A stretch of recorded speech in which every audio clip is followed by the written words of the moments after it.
नमस्कार दोस्तों, स्वागत है आपका DHFF अड्डा में। मेरा नाम है आकाश साक्षी। दोस्तों, खबर ऐसी जिसके मायने कई निकाले जा सकते हैं और निकाले भी जाने चाहिए, क्योंकि ये खबर कहीं ना कहीं ऐसी चीजों को छू कर निकलने की संभावनाएं पैदा करती है जिसकी आशंका अब पैदा होने लगी है, ना सिर्फ सुशांत के फैंस की तरफ से बल्कि सुशांत के परिवार की तरफ से भी। खबर है संजय राउत और देवेंद्र फडणवीस ने मुलाकात की है एक 5 स्टार होटल में।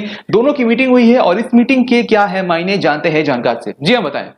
जी बिल्कुल आकाश, इस खबर की संभावना जो है वो सुशांत सिंह राजपूत की जो सीबीआई जांच चल रही है उसे भी प्रभावित कर सकती है। और इसके अलावा जो है जिस तरीके से सुशांत सिंह राजपूत के परिवार या पिता के जो वकील हैं विकास सिंह, उन्होंने जो संभावना जताई थी कि सीबीआई जो है अब शायद उतनी रफ्तार से इस जांच को अंजाम नहीं दे रही जितनी रफ्तार से उसे देना चाहिए था। लगातार एनसीबी जो है कई बड़े बड़े स्टार्स को बुलाकर पूछताछ तो जरूर कर रही है, लेकिन उससे सुशांत का मामले का कोई भी हल नहीं निकलने वाला है। और इसे ही लेकर उन्होंने कहा था कि उनकी एम्स के एक डॉक्टर से बात हुई थी। उन्होंने कहा था कि सुशांत सिंह राजपूत की कुछ तस्वीरें देखने के बाद में डॉक्टर ने उनसे कहा था, हालांकि डॉक्टर का उन्होंने नाम नहीं बताया, डॉक्टर ने उनसे कहा था कि सुशांत सिंह राजपूत का 200% जो है ये मर्डर ही हुआ है, उनका सुसाइड ये नहीं है। और इसे ही लेकर विकास सिंह ने प्रेस कॉन्फ्रेंस भी की थी और कहीं ना कहीं एक अपनी नकारात्मकता जो है वो दिखाई थी कि सीबीआई की जांच से अब वो संतुष्ट नहीं है। बाकी सीबीआई की जांच से वो संतुष्ट क्यों नहीं है और क्या वाकई सीबीआई की जांच की रफ्तार जो है वो धीमी हुई है, इसे समझने के लिए अब जो लेटेस्ट अपडेट आ रहा है इसमें उस पर गौर करिए।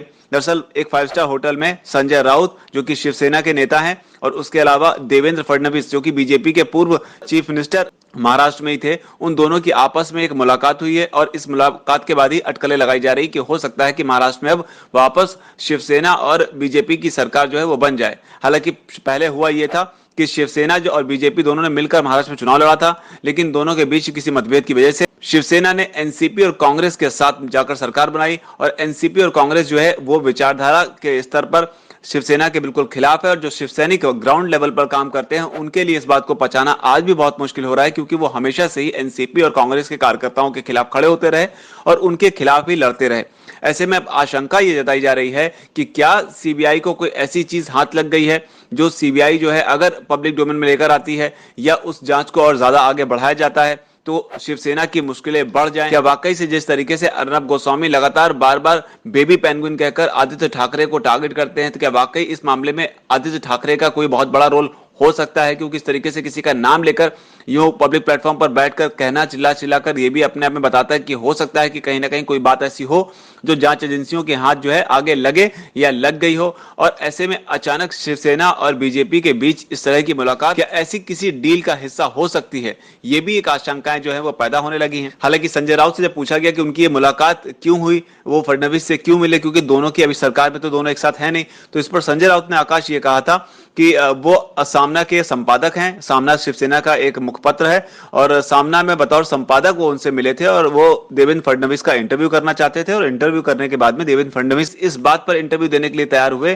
कि उनका ये जो इंटरव्यू होगा इसे सामना में बिना एडिट किए छापा जाएगा। यानी संजय राउत का यह कहना है कि वो एक इंटरव्यू लेने के लिए से फडणवीस से मिले थे और इसका कोई राजनीतिक मायने इसके नहीं है। लेकिन देवेंद्र फडणवीस के ही एक दूसरे नेता हैं और काफी गंभीर स्वभाव के नेता माने जाते हैं, उन्होंने ये कहा है कि राजनीति में कुछ भी संभव है, उसे इनकार नहीं किया जा सकता है।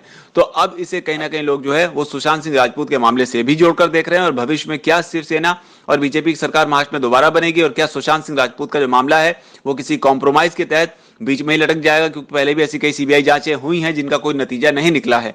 और सोशल मीडिया पर भी जिस तरीके का दबाव सुशांत सिंह राजपूत के फैंस ने बनाया था जिसकी वजह से बात जो है वो यहां तक पहुंची थी, अब वो दबाव भी है सोशल मीडिया पर उतना खासतौर पर ट्विटर पर देखने को नहीं मिल रहा है। तो क्या ये किसी बीच का रास्ता है, क्या ये कोई कॉम्प्रोमाइज है, ये आने वाले टाइम में पता चलेगा। लेकिन एक्स्ट्रा फोर्सेस आमतौर पर जांचों में काम करती हैं, ऐसा इतिहास बताता है। और इसके पीछे का जो बड़ा आधार है वो ये है कि लगातार विकास सिंह तो कह ही रहे हैं और इसके अलावा बातें ये भी आ रही हैं कि एम्स की टीम जो है वो सुशांत सिंह राजपूत की विसरा की रिपोर्ट लेकर, जो रिपोर्ट 3 डॉक्टर्स की टीम ने मिलकर तैयार की थी, उस रिपोर्ट को सीबीआई के साथ शेयर करने के लिए तैयार है। लेकिन सीबीआई जो है एम्स के डॉक्टर्स को मिलने के लिए वक्त नहीं दे रही। अब सोचिए आप कि एक तरफ एम्स है, मतलब हिंदुस्तान के सबसे बड़ा अगर मेडिकल ग्रुप की बात करें तो एम्स के डॉक्टर हैं, और दूसरी तरफ सीबीआई यानी कि जांच एजेंसी की अगर बात करें तो सबसे बड़ी जांच एजेंसी सीबीआई जो है वो एम्स के डॉक्टर्स को, और आज की तारीख में सबसे बड़ा मुद्दा अगर है तो सुशांत सिंह राजपूत के केस से जुड़े हुई जानकारी को लेने के लिए टाइम नहीं दे रही है। तो ये अपने आप में बहुत चौंकाने वाला है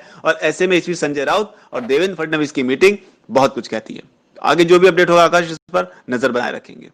जी बिल्कुल, मामला गंभीर है। सुशांत के परिवार के वकील विकास सिंह लगातार ये कह रहे हैं कि सीबीआई की जांच में वो रफ्तार नहीं दिखती है। एम्स के डॉक्टर ने कहा है कि 200% मर्डर है।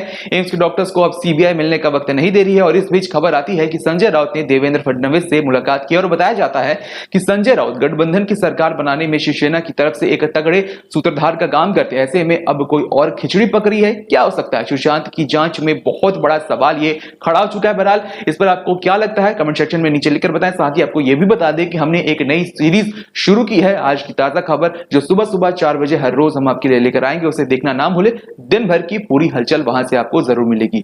नमस्कार।